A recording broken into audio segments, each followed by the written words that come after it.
a veteran, struggling to stay upright, pushed through the pain with every step toward Buckingham Palace.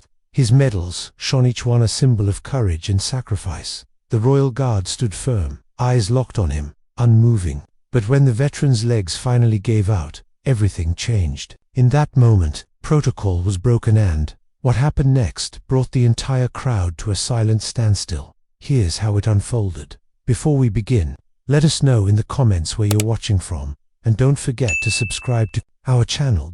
Now, let's get into it. Asterisk, the morning mist clung to the cobblestones of Buckingham Palace like a shroud, carrying with it the weight of history and the whispered prayers of countless souls who had walked these very stones before. It was 6:47 a.m. on a Tuesday in October, and London was slowly stirring to life, unaware that within the next hour, two men would share a moment that would remind the world what true honor really means. Corporal John Miller had been standing at his post for exactly 43 minutes. His black boots, polished to mirror perfection, reflected the pale morning light as he maintained the rigid posture that had become second nature to him over the past 3 years of service with the Queen's Guard. The weight of his bearskin hat, the stiffness of his red tunic, the cold metal of his rifle, all of it had become extensions of his own body, part of a living statue that tourists would photograph and children would marvel at. But beneath that motionless exterior, Miller's mind was anything but still. His eyes, trained never to move, had already catalogued every face in the growing crowd, every unusual movement, every potential threat. It was a skill honed not just in the ceremonial duties of palace guard, but in the dusty compounds of Afghanistan, where the ability to read a situation in milliseconds meant the difference between coming home and becoming another name on a memorial wall. The irony wasn't lost on him that he now stood guard over a palace while his brothers in arms were still out there, still fighting, still dying. Some nights, when the London fog rolled in thick and heavy, it reminded him of the smoke that would rise from the villagers outside Camp Bastion, and he would find himself gripping his rifle a little tighter, his jaw clenching involuntarily as memories threatened to surface. It was then that Captain Daniel Hayes appeared at the edge of Miller's peripheral vision, though of course, Miller couldn't turn to look directly at him. Hayes moved with the deliberate, measured pace of a man who had learned to negotiate with pain on a daily basis. Each step was a calculated decision, a small victory, one against a body that had been broken and rebuilt more times than he cared to count.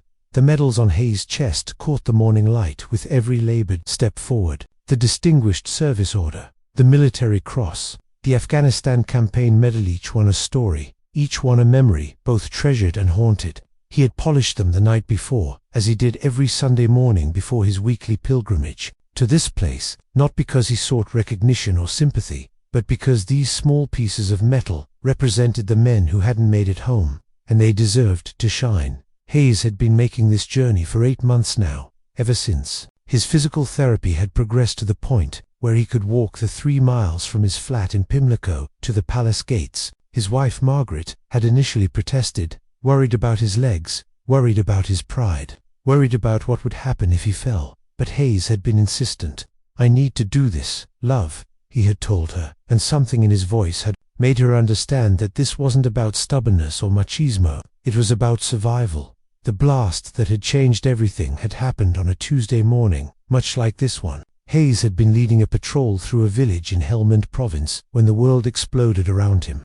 The first IED had taken out his lead vehicle, killing his lieutenant instantly and wounding to others. Without hesitation, Hayes had rushed forward, dragging the wounded men to safety while his unit laid down covering fire. He had almost made it back to the relative safety of the second vehicle when the second blast went off. The doctors in the field hospital had been amazed that he had survived at all.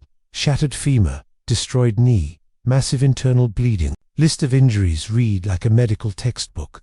But Hayes had been conscious through most of it, his mind crystal clear, even as his body screamed in agony. He kept asking about his men, kept trying to give orders, kept insisting that he needed to get back to the fight. It had taken 3 doses of morphine and a direct order from his commanding officer to get him to lie still.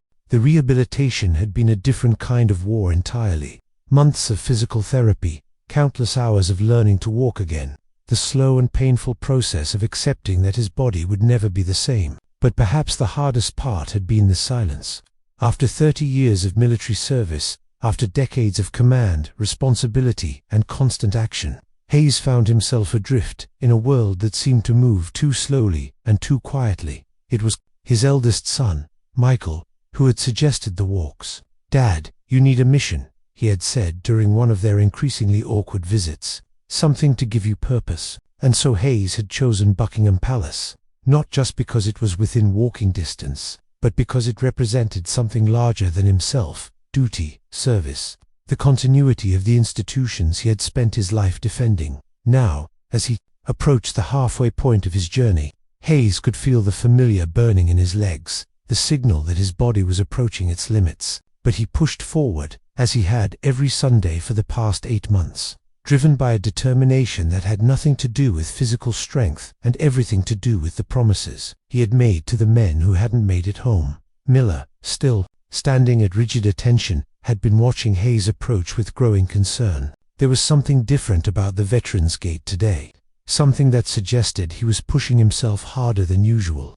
Miller had learned to read people in his years of service, both in combat and in ceremony, and every instinct he possessed was telling him that Hayes was in trouble. The crowd of tourists had begun to thin slightly as the morning wore on, but those who remained seemed oblivious to the drama unfolding before them. They were focused on their cameras, their selfies, their quick glimpses of the famous guards who never moved, never spoke, never acknowledged their presence. They saw the pageantry and the tradition, but they missed the humanity beneath the uniform. Hayes' breathing had become more labored now, each inhalation a conscious effort. The pain in his legs was no longer a dull ache, but a sharp, insistent reminder of his limitations. Still, he pressed forward, his eyes fixed on the memorial ahead, his mind filled with the faces of the men he had lost. Thompson, barely 19, who had died in his arms after the first blast. Rodriguez, a father of 3, who had been planning to retire after this deployment. Jenkins, the comedian of the unit, whose last words had been a joke about the quality of the field hospital food.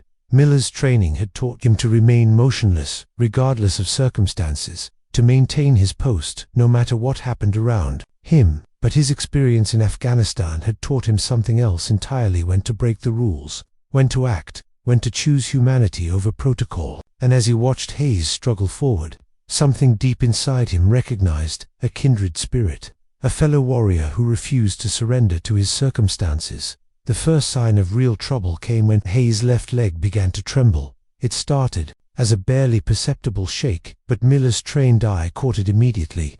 Hayes was fighting it, trying to maintain his composure, but the tremor was spreading, and Miller could see the sweat beading on the veteran's forehead despite the cool morning air. Hayes himself was acutely aware of what was happening. He had felt this before, during his worst days in rehabilitation, when his body would simply refuse to cooperate, no matter how hard he willed it to move.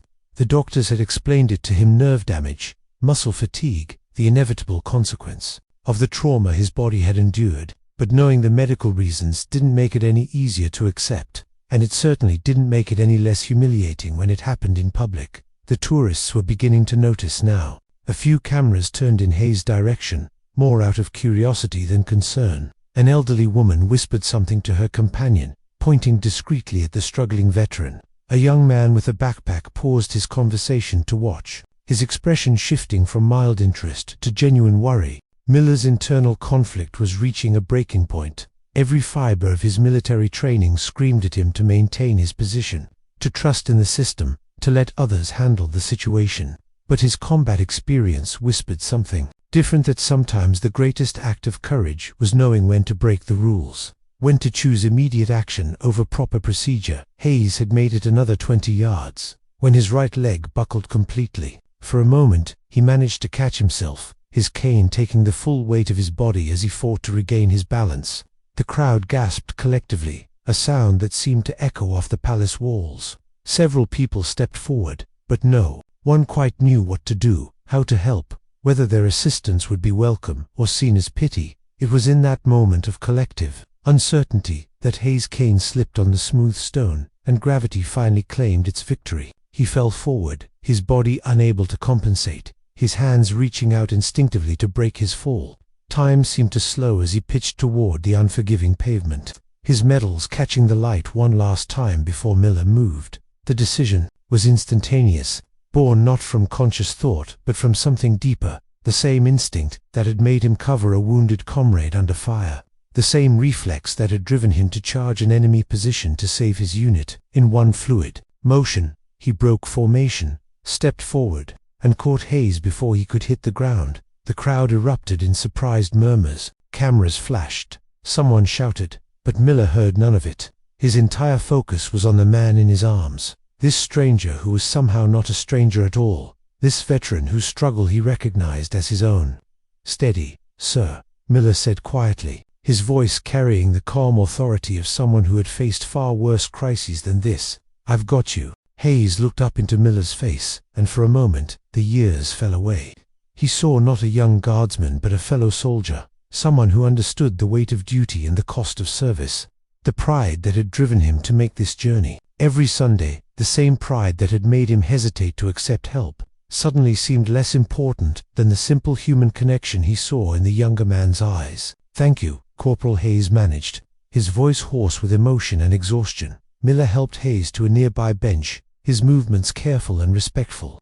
The tourists maintained a respectful distance, sensing that they were witnessing something significant, something that went beyond the usual pageantry of the palace. A few continued to film, but most simply watched in silence, recognizing that this moment deserved their attention rather than their cameras. As they sat together on the bench, Miller felt the weight of what he had just done. He had broken protocol, abandoned his post, violated the most basic rules of his assignment.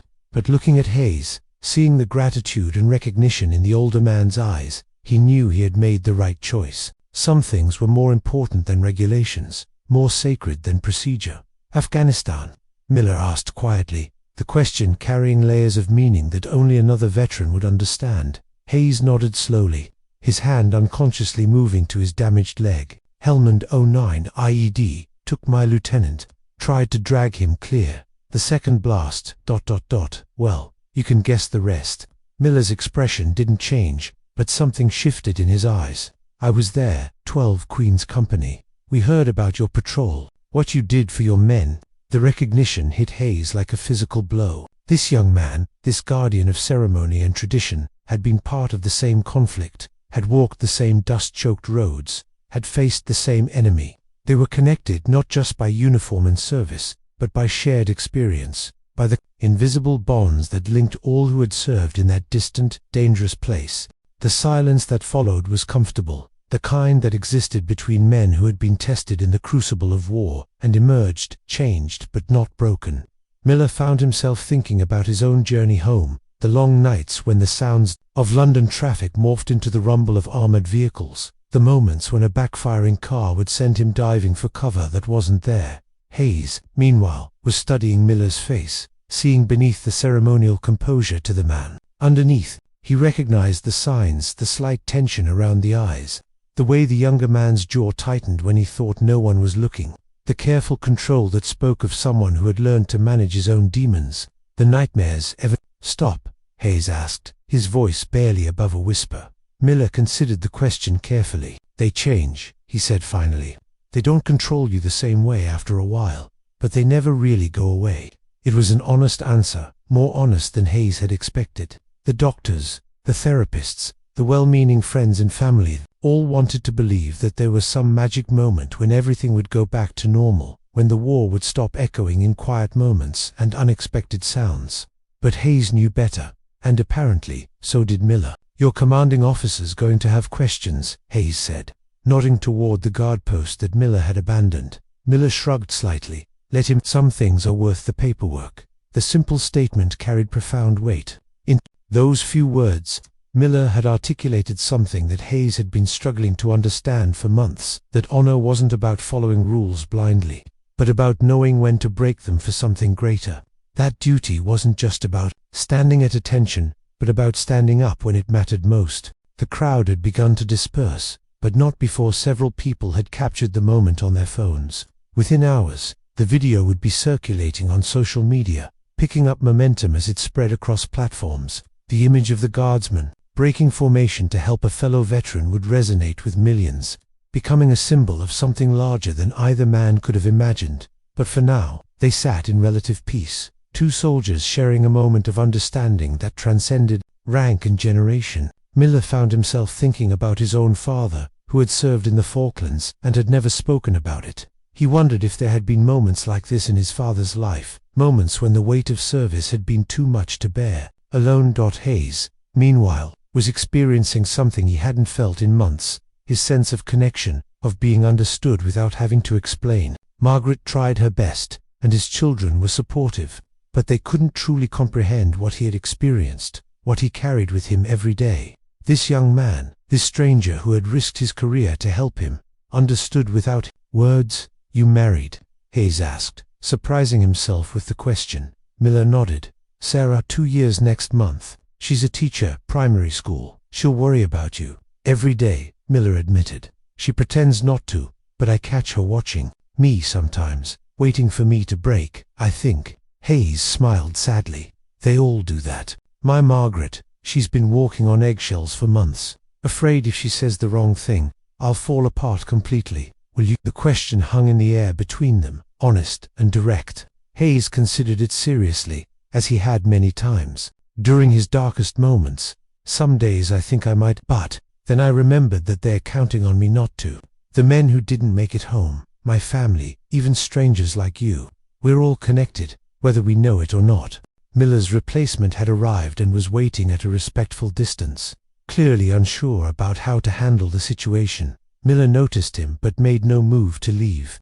This moment was too important, too fragile to be interrupted by the demands of duty. The palace would survive without him for a few more minutes. "I come here every Sunday," Hayes said, his voice growing stronger. "Started as physical therapy, really. Had to have a destination, something to walk toward. But it became more than that. These walls, this history, it reminds me why we do what we do, why we sacrifice." Miller nodded, understanding completely. "I think about that when I'm standing guard. All the men who stood here before me, all the ones who died protecting what this place represents. Makes the ceremony feel less like show, and more like ... remembrance." "Exactly," Hayes said, his eyes brightening. "It's not about the tourists or the photos, it's about continuity, about showing that the values we fought for are still worth defending." The conversation was interrupted by the approach of Miller's commanding officer, a stern-faced major who had clearly been informed of the situation. Both men straightened slightly, military bearing reasserting itself even in civilian clothes and ceremonial uniform. "Corporal Miller," the major said, his voice carefully neutral. "I need to speak with you." Miller rose to his feet, coming to attention. "Yes, sir."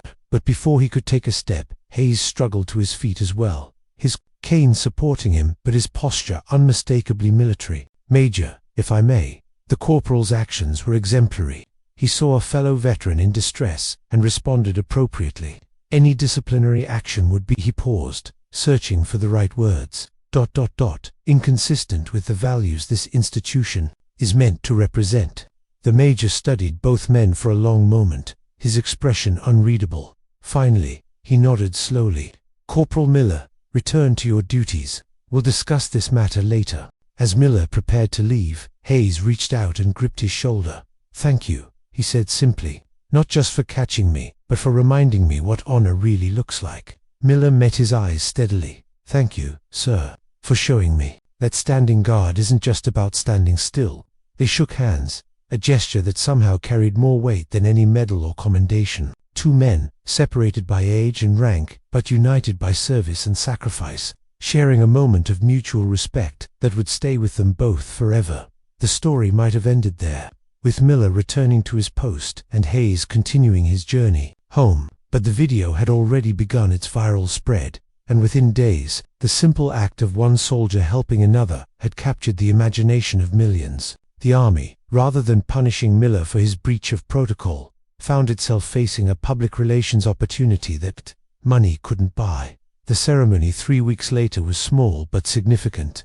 Hayes, standing straighter than he had in months, pinned the medal for meritorious service to Miller's chest, while photographers captured the moment. The medal itself was less important than what it represented: recognition that sometimes the greatest acts of courage happen not in combat, but in the quiet moments when we choose to help each other. In his brief speech, Hayes spoke about the nature of true service, about the bonds that connect all who wear the uniform, about the responsibility we all share to stand up for each other when the moment demands it.